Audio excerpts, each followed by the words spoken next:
Hey guys, welcome back to Just Being a Mom podcast, and I am here with my very good friend Kiah. Hey guys. And you guys might remember Kiah from episode, I think it was 19. Do you remember? I don't know. Okay. know. Well, she was talking about, I did a series on pregnancy and like your first, second, and third trimester. And Kiah was on talking about her third trimester. So she finally had the baby. I had the baby, yes. Like 9 months ago. And so she wants to come, and this is another part of our birth series. So we're super excited about our birth series. And so I'm so excited to have you back to tell your birth story. Yes, glad to be here. But should people like, subscribe, and they need share? to do all of that. Yeah, you guys definitely need to do all of that first and pause it, and then, like, subscribe. Hit that bell for notifications. Thanks, guys. Okay, so let's jump into it. All right. First of all, can you tell us about this beautiful little baby? Oh, I love him so much. I love him so much. His name is Kingston. His name is Kingston. Charles Wakefield. He was 7 pounds, 11 ounces, and 19.5 inches long. Healthy. Amazing. He's the best baby ever. My favorite baby ever. I say that all the time, but people don't get it because we worked with so many babies, and Oh, we had a lot yeah. of favorite babies. Mm-hmm. But like, this is our favorite Our baby. favorite. Oh my God. Favorite He baby. would definitely be your favorite. Yeah. He's the Top. best baby. Definitely. Yeah, the best. So tell us about your birth story. Like, when did you go into labor? Oh my Start from the gosh. beginning. So, after I had the interview with you, I think I had him the next week on a Friday. Mm-hmm. So I went in for a checkup because I was due soon. So I went in for a checkup on a Wednesday, and she did the membrane sweep or whatever. And right after that, I went into labor, and I didn't know I was in labor yet. So went to the appointment, came home, wasn't really feeling great. So I went for a walk with my husband around the block, came back home, went to the bathroom, saw some of the mucus plug. Mucus plug, yeah. And I wasn't sure that it was the mucus plug, but then I realized that it was. And then, I had contractions. Still didn't realize that they were actually contractions. I just thought that it was a reaction from the... The sweep? Yeah, the sweep. I guess that's what Very they call awkward. it. This is what they do. That's what they do. That thing. So yeah, I went into labor on a Wednesday, had contractions the entire night. Thursday... Did you sleep? No. No. Sleep. Sleep. What is that? I don't know what sleep is. But so it happened on a Wednesday. That Thursday, miserable. I had contractions on and off the entire day. Called the hospital. They were asking me if I wanted to have a natural birth. What was my birth plan? And I told them I didn't want to have an epidural. So they said because I didn't want to be medicated, there was no point in coming into the hospital. So just waited out, and when I was about 2 minutes apart from having contractions, didn't come in. So I roughed it out that whole Thursday night, didn't sleep, was moaning and groaning the whole night. So at this point, you've been up for... over 24 hours, because it had started the afternoon on that Wednesday, and now this is Thursday night. Okay. So then Friday morning, same thing, miserable, contractions. My mom asked me if I wanted her to take me to the hospital. Woke up my husband, told him I wanted to go. He was like, no, I'm going with you. So we all went to the hospital. They checked me in.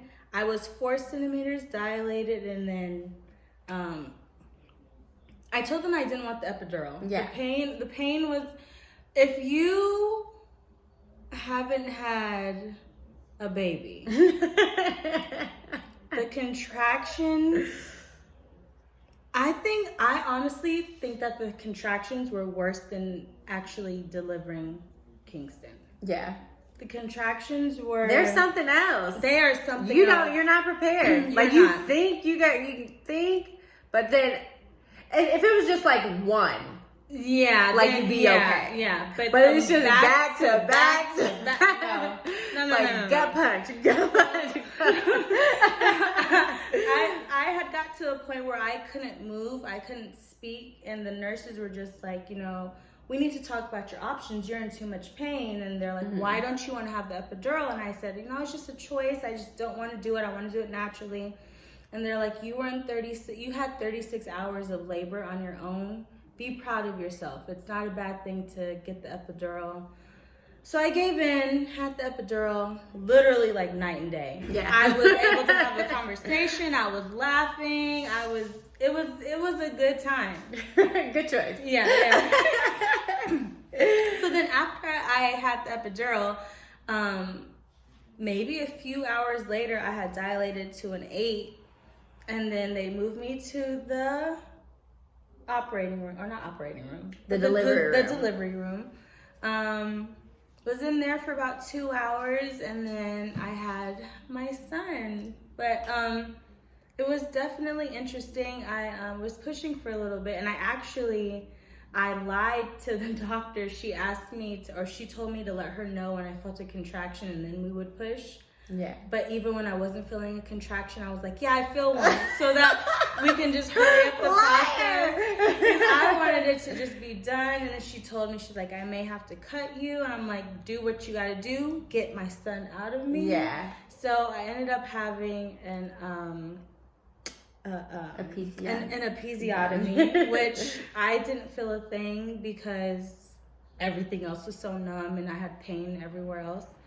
But then a couple pushes after that, and my son was born, and it was the best. It was the best feeling in the world. Like, just like his warm little miniature body on me, and I just started sobbing and crying, a big old baby. And it was just, I would do it all over again in a heartbeat. Yeah, and that's the thing. Like, you don't even, like, you go through this, like, such traumatic thing, and then, but once you meet the baby, you're like, I do it again. I would do it again.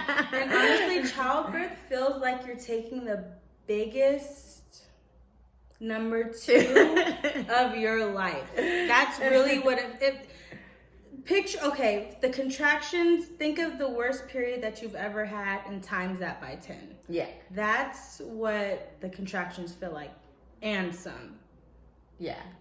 And then you have this baby that comes out of this, and it was all worth it. It was all worth it. Yeah. So, but you're good now. You're back together.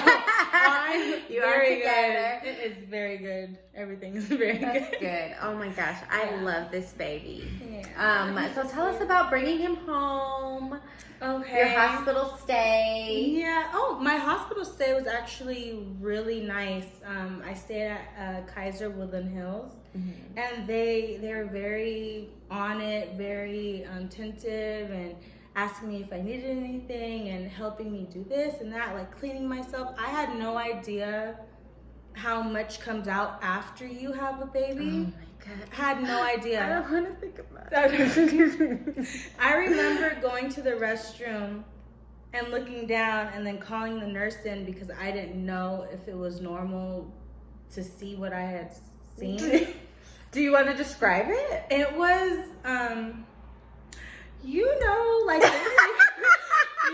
like cranberry sauce in Thanksgiving, like the canned cranberry sauce. Yeah, like it was so much. It was like that type of texture, but a darker red. Yeah. Like dark.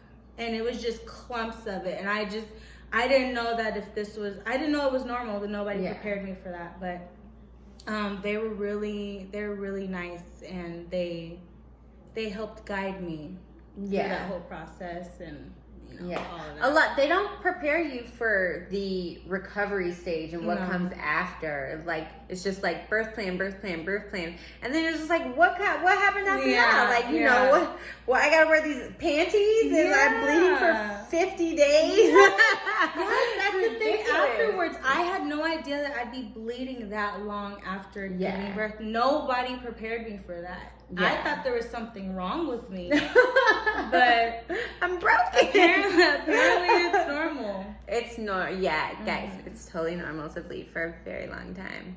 I don't know why. I'm not a doctor. But it was a long time. Yeah. And then like it got like super light, Mm-hmm. and then you thought it was over. And then it came back. And then it comes right back. Oh my gosh, I'm not the only one. No. Okay. It was Okay. so crazy. So talk about like bringing baby home. Okay. So this is another thing. I didn't know that security takes you out to the car. Did security take you to your car? I don't remember. You don't remember? I remember there being a security person. But they didn't take you out to your car with the baby? No, maybe it's a Kaiser thing. Maybe. I think a nurse helped me down. But I feel like I walked out. Did you? I feel like that's something that you would remember. I don't remember. That's okay. It's mommy brain. I know. I get it now. I remember getting into the car and like buckling him in and everything like that. But I don't remember like getting down there. Okay. Well, they put me in a wheelchair and Mm-hmm. I had Kingston in my arms and a security guard wheeled me to the car and waited until we got in and then he left. Oh, nice. Mm-hmm. I guess, yeah. Royalty. Protection. But it was crazy. This is kind of embarrassing, but we were like trying to figure out how to put him in the car seat. Like we were so confused because we had these extra padding things that turns out you really don't need. Yeah. So I had extra pad because I had the one that goes around the head. Mm-hmm.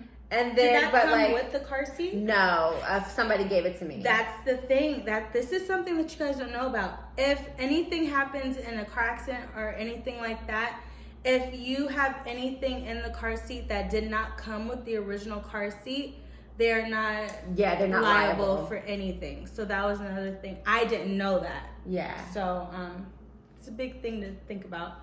But those have been removed. Okay.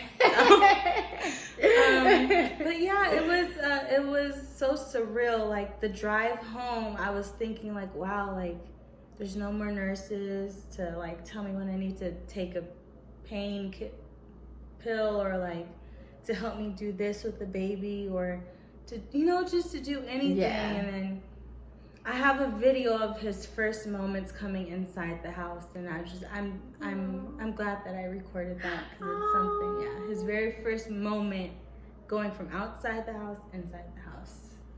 So, yeah. You're gonna have to show me. I'm gonna show you. I do remember that. I definitely remember, but I don't have it recorded. That's so funny. But I do vividly remember I had on my blue pajamas, I had on pajama pants, I had a sweatshirt on, and I remember we were walking in, and Akeem was just like rushing like frantically, like trying to make everything like happen, like what does the baby need? Where do I put this?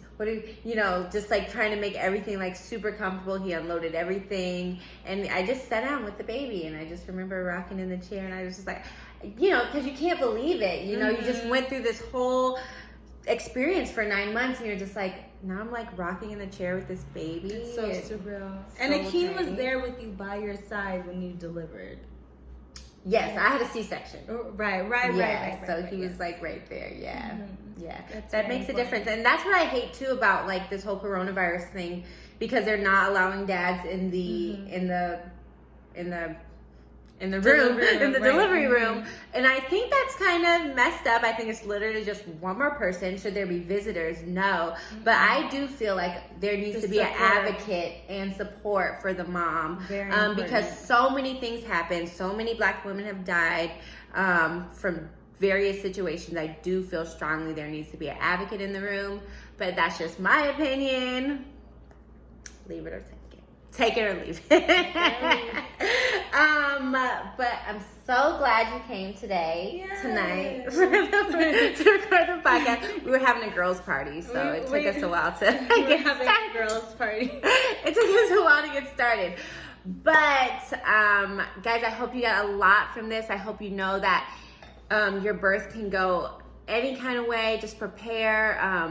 do your research on like recovery. We talked a lot about that, so Ice is your friend. Ice is your Ice friend. packs are your friend.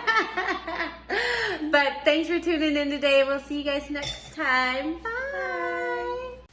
Thanks for watching. Don't forget to like, subscribe, and hit the bell for notifications. See you next time.